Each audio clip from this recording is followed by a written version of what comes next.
All right, San Antonio Spurs beat the OKC Thunder 111 to 109 points, and now everybody's going to say the Spurs are the best team in the NBA.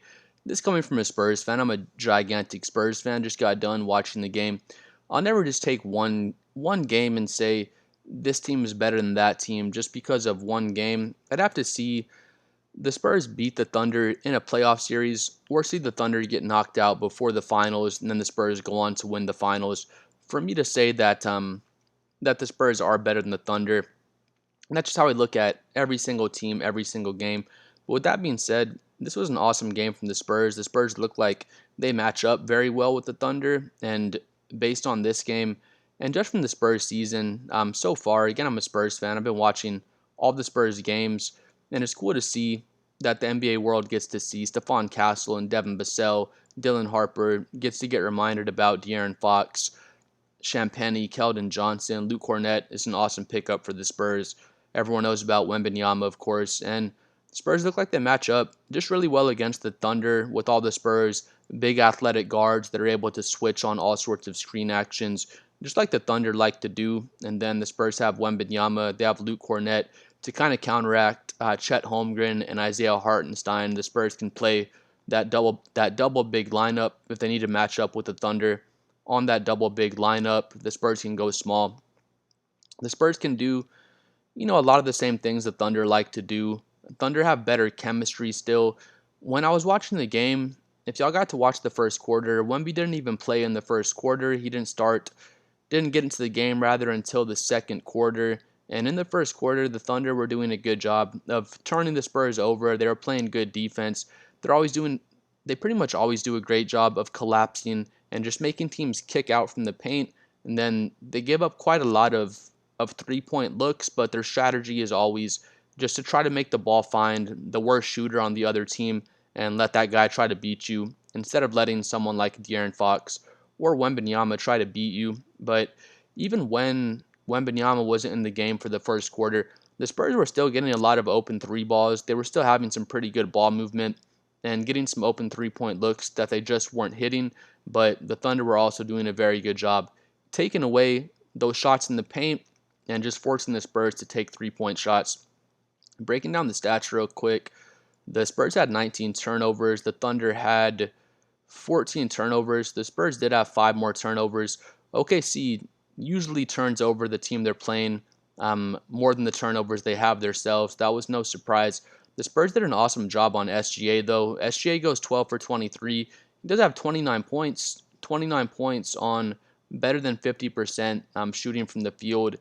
It just shows how amazing SGA is, to be honest, because I say this is not a good game for SGA personally. 23 shots to score 29 points. He's 1 for 7 from three.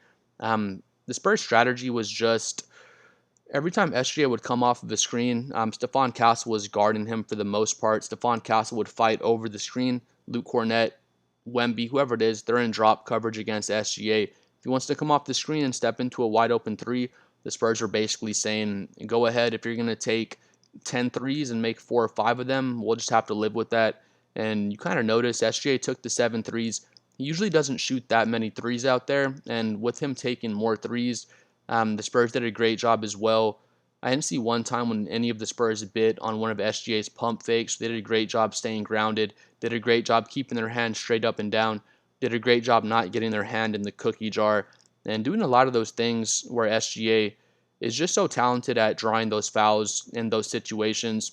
But a lot of it, again, people get mad at SGA for flopping and foul baiting, and he will do some of that stuff, but a lot of the stuff, it's just defenders not being disciplined. You go up and you jump into his space, or say these are your arms, you should be straight up and down. Say someone's arms are like this and SGA goes up and bumps into their arms. You put your hand in the cookie jar and SGA rips through.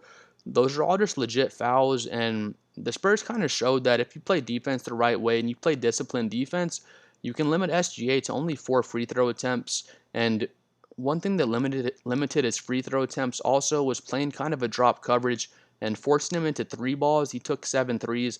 Again, that's more threes than he really wants to take or usually takes. And with him, having to settle for longer 3 point jumpers, he wasn't able to get to the rim so much, and that's why he only had the four free throw attempts. If y'all watch the entire game, or if y'all watch the fourth quarter, he should not have even had four free throw attempts. There was a foul called on Dylan Harper where Dylan Harper is totally vertical. SGA jumps forward and kicks his feet out, and he just falls down on the jumper, and that was called a foul. So honestly, SGA got two free throw attempts on that play that he shouldn't have gotten. Also, he does have the 5 turnovers, so the Spurs just did a great job playing defense on SGA. Wembanyama wins the matchup versus Chet Holmgren. Chet does have the 17 points. Hartenstein has the 10 points, kind of forcing Dort to take jumpers. That was Denver's strategy. That's kind of most teams' strategy against the Thunder, is just make the ball find Lou Dort, see if J-Dub, the other Jalen Williams as well, see if they can knock down threes. Alex Caruso, just try to make all their role players. Aaron Wiggins missed all 4 of his threes. He's a really good shooter, but same thing. Cason Wallace is 1 for 5.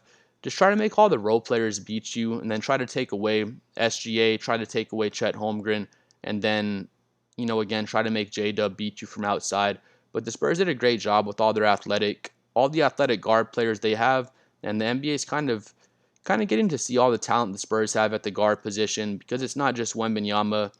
It's not just Wembanyama or bust. They have a lot of talent between De'Aaron Fox, Devin Vassell, Stephon Castle, Dylan Harper. Then you still have Champagnie shooting out there, Keldon Johnson, Harrison Barnes. Again, I had the Spurs as the number 5 seed going into the season, and that was more based on the addition of Luke Kornet, drafting Dylan Harper, Stephon Castle going into his second year, just having all this depth at all sorts of different positions, and then adding Luke Kornet. Like I said again, it was more based on depth, plus Wemby taking a leap, and Wemby took the leap. Spurs have all this depth around Wemby, and you kind of get to see these other players on display. Wemby is plus 21 out there. I think the Spurs would match up well against the Thunder, again, because of all these athletic guards, and they just don't have an answer for Wemby at all. They looked like a really small team when Wemby was on the floor. He was drawing all sorts of fouls against the Thunder players. When he catch the ball in the middle of the floor, they tend like triple teams at him. He turned around and he could pass to this corner, this corner. He might have an open lob to Luke Kornet. And Wemby's still getting better at reading the floor and being more of a playmaker. But as he learns how to do that even better, he'll be able to kind of pick apart that Thunder defense even better than he was able to in this game.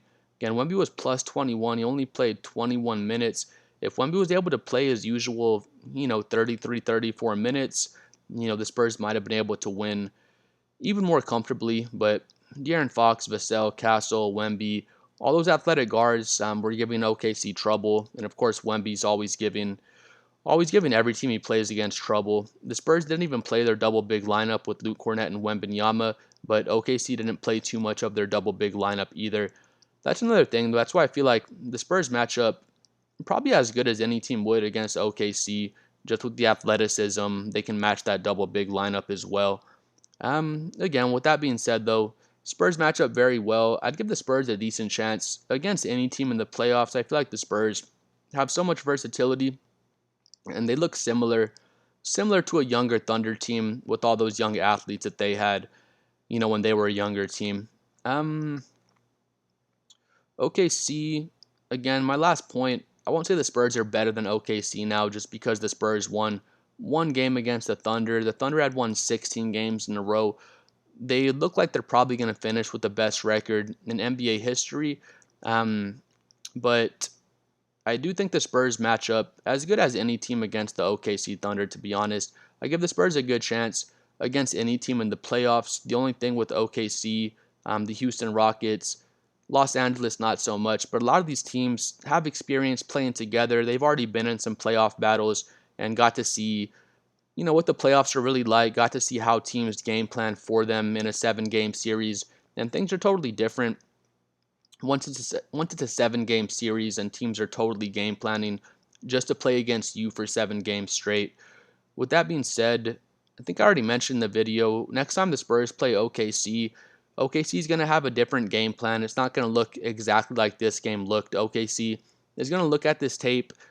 It's only their second loss of the season, so they're going to nitpick this tape apart and try to see all the mistakes they made, and they do a great job of preparing for games and just making adjustments, throughout a 7 game series. So again, I wouldn't look at this and just say, oh, Spurs would definitely beat OKC in the playoffs. The Spurs are a better team than OKC. Again, I'm a giant Spurs fan. I would love to say that, but I won't take one game and just come to that conclusion based off of one game. But like I said before, it's cool that the rest of the NBA world gets to see Vassell and Castle and Harper and Keldon Johnson. They get to get reminded of who De'Aaron Fox is. Everyone always loves to see Wemby, but it's awesome the Spurs get to show off their depth, and I think they would have a decent chance to beat OKC in the playoffs. It just comes down to OKC having so much experience. Imagine if the Spurs had this group and Wembanyama was 26 years old. I think SGA is 27, so if Wemby had 6 or 7 years of experience playing next to these guys and, Castle was 24, 25 like J-Dub is, Spurs still have a lot of room to grow, but they already look like a really promising team, and they should match up well with honestly any team in the Western Conference. So I'm excited to see how things go. But overall, just awesome performance for OKC, awesome performance for the San Antonio Spurs. And I think any NBA team would love to see these teams match up in the playoffs, regardless of if you're a fan of either one of these teams. But please like and subscribe. I'm trying to hit 7 million subscribers. Let me know what you thought about this Spurs Thunder matchup. We'll see y'all next time. Peace.